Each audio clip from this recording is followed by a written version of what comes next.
Trying to reconnect. So we're trying, guys, to add a friend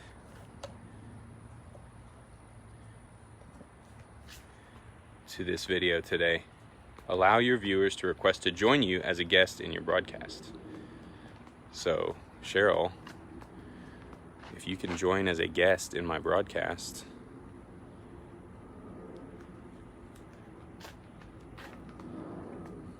See if you can find the button.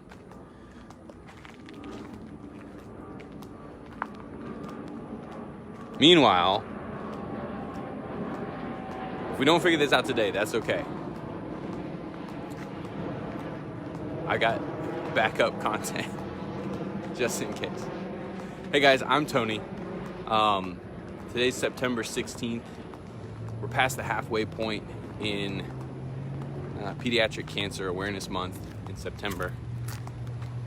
And every day this month, I'm walking in memory of my son Sam, who passed away after a 4-year fight with neuroblastoma back in January. We're walking to try to raise awareness for pediatric cancers and what these families go through, so I'm sharing a little bit about that every day. And also we're raising funds for Alex's Lemonade Stand, which is an organization that was extremely helpful to us and helps a lot of families. A portion of their funding goes to research grants, but also a portion goes to helping families on the front lines fighting cancer. So I like that it's attacking both ends, right? Trying to make things a little easier for the families and especially for the kids treatment-wise, but also knowing that that's not going to come tomorrow. In the meantime, finding ways to help make this fight more bearable for the families. Had a really good conversation last night with a couple of parents who are still in this fight. And just want to thank you guys for that. And my friend Cheryl reminded me of something that I think we kind of lose sight of because we're so close to this fight all the time. And that's that the way that we tend to think about the other problems in life changes when you go through this. I have always been kind of a don't sweat the small stuff kind of guy. But watching my son fight for his life over 4 years, and throughout those 4 years go through moments of anguish, exhaustion, fear, doubt, dread. I mean, I could probably keep going, but still, watching him have all those things, but also watching him go moments of just pure, unadulterated joy and hope and laughter in spite of all of that. And I mean, sometimes guys, like back to back, like flipping a switch. We'd be having a glorious day, having a blast doing something, have to go and get pokes and be upset and cry about it, and then be done with it and happy again afterwards. Like, so seeing that taught me a lot about what's important and what needs my full attention and concern, and what is just going to work itself out regardless of what I do, right? How much weight do we place on things?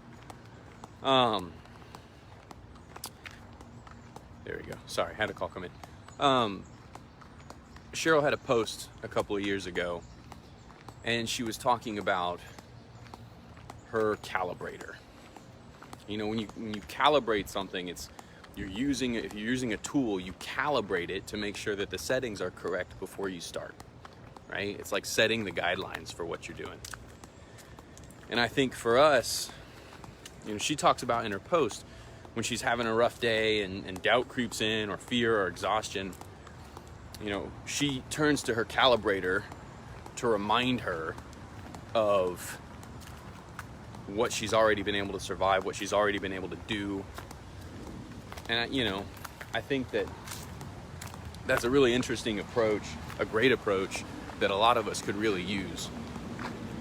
Is when you have those moments of, God, I'm just too tired to do this, or I can't take anymore, or I'm not going to make it through, to recalibrate the way you're thinking by focusing back to, I don't know if it has to be like the hardest thing you ever did, or the most important thing to you, and let that reset the frame of mind that you're in right now. And so for me, you know, when I'm going through something, I'll give you an example. I hate needles. I hate needles. I don't like getting stuck. And I've been getting allergy shots now for about 6 months. And it's a whole lot easier than any shots I ever had before. And my calibrator on that is watching Sam. I have this memory, this like video, this movie in my mind of him at, I think he was about 5 years old when he went through a phase of deciding shots don't hurt anymore. And so he'd sit there and he'd go and suck air in through his teeth, and that was it, while he got his port accessed or if he had to get a shot. And so I sit there and I think about my 5-year-old son, and like, it's a don't sweat the small stuff moment, right? I know it's a silly example. You know, I'm not a great orator. I don't have amazing metaphors for things, but you know, I think you get in that fender bender, someone rear ends you, before you go off, or you take the time to calibrate, think about it. Whenever, you know, I sit down and I talk to people all the time about their money, and you know, a lot of times there's a lot of fear around money. And I've talked to families who are in the cancer fight too, and questions and concerns about money come up there all the time because it's expensive. But like most things, it's not always as expensive as everybody thinks it's going to be for the family, right? If you take the time to try to figure out ways around that and go, and don't be afraid to find help from, again, some of our organizations that are here for us for that.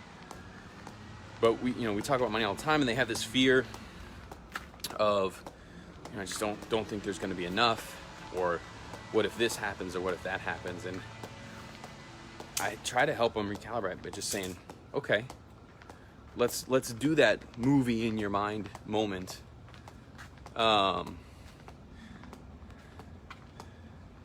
If you see this, try to add me from this comment. I can like and I can reply to this comment. That's all I can do. I'm sorry. Why? Sorry guys. We're still trying to get. Here's my viewers. What if I hit this button? Oh, I found it. She did that on purpose. Viewers. Oh, there we go. Ladies and gentlemen, Cheryl Rounds. Hey. I think you hit that on purpose so that you'd only have to take half the walk with me. Very tricky, right? Guys, Cheryl, you guys have heard me talk about Cheryl and her daughter Annika, who are still neck deep, nose deep in this fight. Is that fair to say? Sorry. We got an echo? Wonderful. Are you, so you can probably hear me and you're getting me through the video, right? Yeah.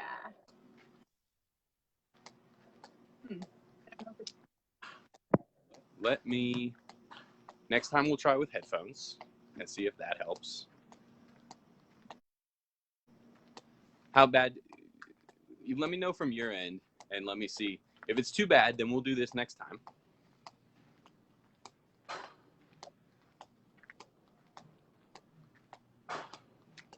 Am I like semi-intelligible or no? Yeah. Echo, but it's quite the delay on it. Okay. Here's what I think we'll do. Now that we've teased everyone, let's you and I'll do a little bit of tech support, and we'll try to figure this out, and then we'll get together and figure out when the next time that you've got a moment for me. And this time I'll actually give you some notice instead of like, hey, I'm gonna go walk now. You wanna go? Sounds perfect. Okay. Sorry, Cheryl. We'll definitely get you in next time. No worries. It's like a perfect teaser. I loved it. Bye. Now I don't know how to.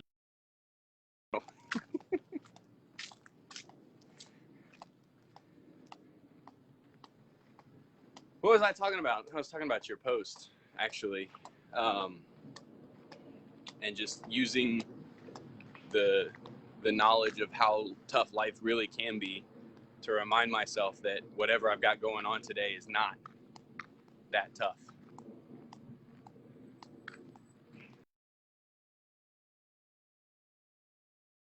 Poor Cheryl's like, there she goes. Okay. Well, the wonderful part about live TV or live Facebook, right? Anyway,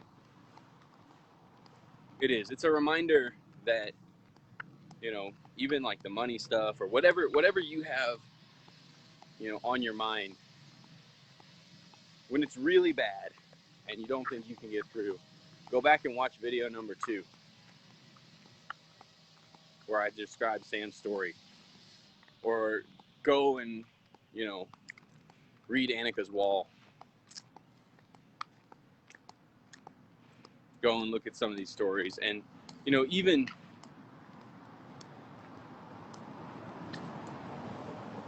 I need a minute for this one. Even the very worst thing, guys, there might be something worse than losing your 7-year-old kid. I don't know what it is, but you're still here, right? The very, very worst possible thing is happening to me. I'm not going to say has happened because it still feels like it's going on. You know, there's still pieces of that we're working through, and we will be for a long time.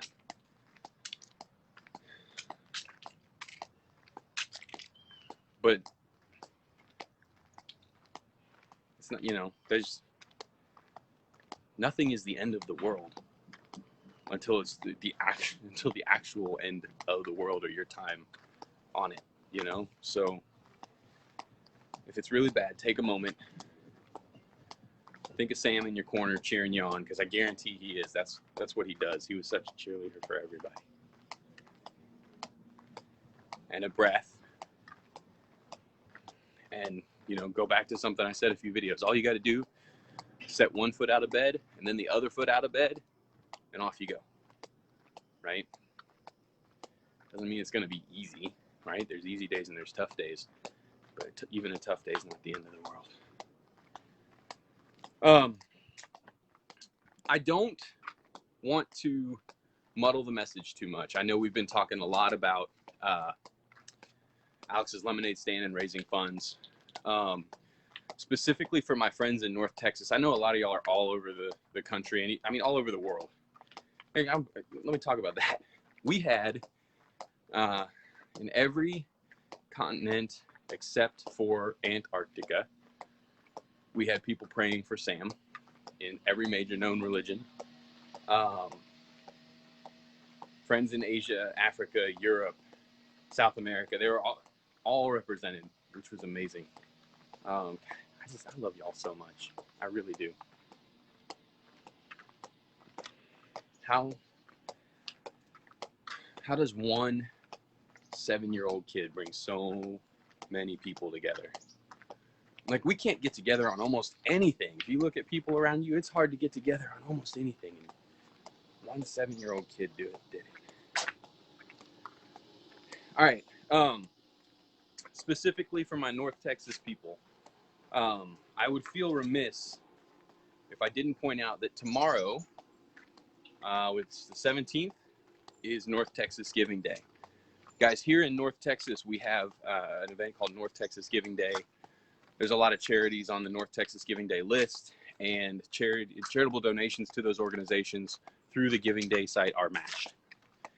It's an amazing opportunity for these organizations. So I just wanted to share some of the organizations that helped us and that are on the list.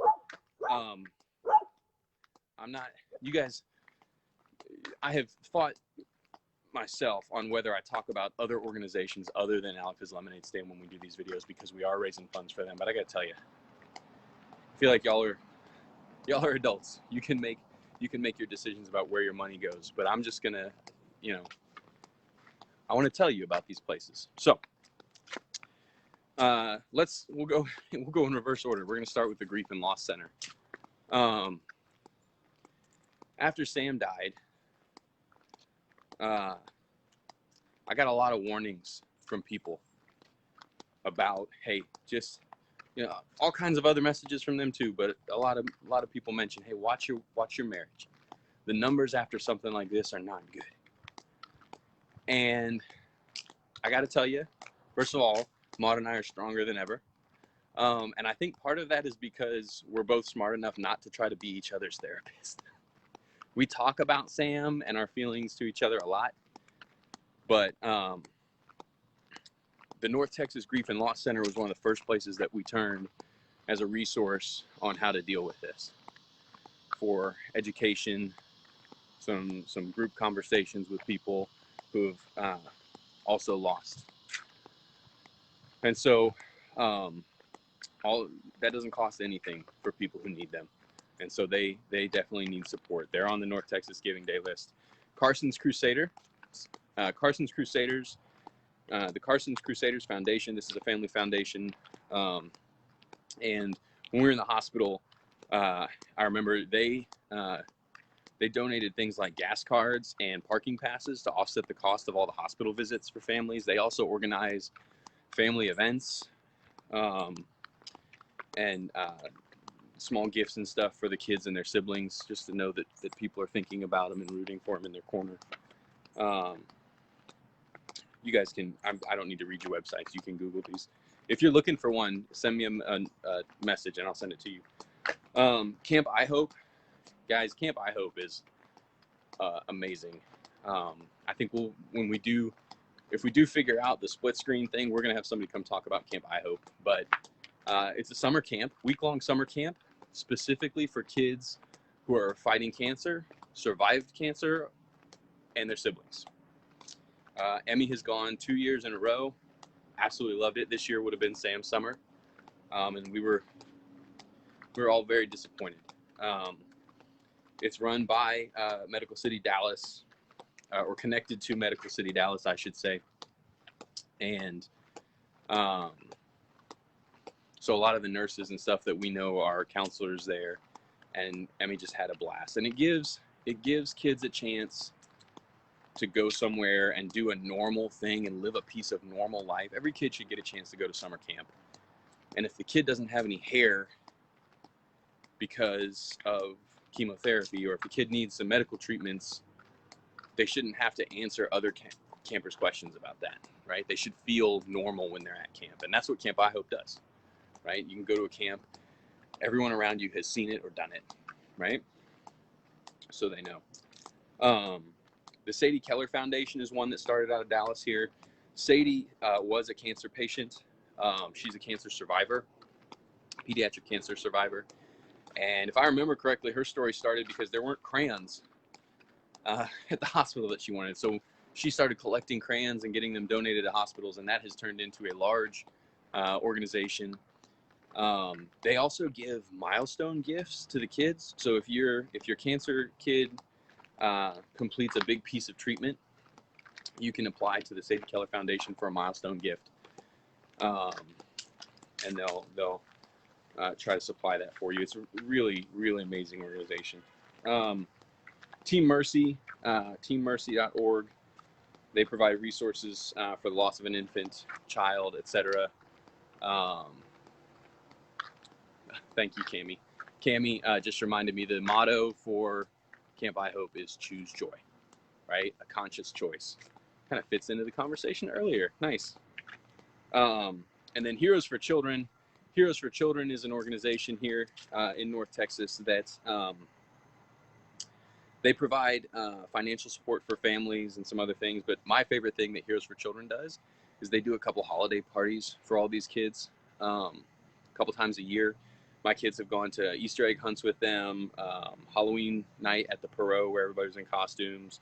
They do like family movie nights and things like that. So a couple others that aren't on that list, so we're going to save them for later. Guys, I've made it around the corner. Sorry for some technical hiccups today. I hope that that this was okay for you guys. You know, we really appreciate everything you're doing. Please remember to share the videos. It takes 2 more clicks, and that's how we get it out there. At last count, I think that donations were up over $11,000, and that's not me. That's you guys. I can't raise $11,000. You guys did that by sharing these videos. So I really appreciate it. We will see you guys tomorrow. Thank you.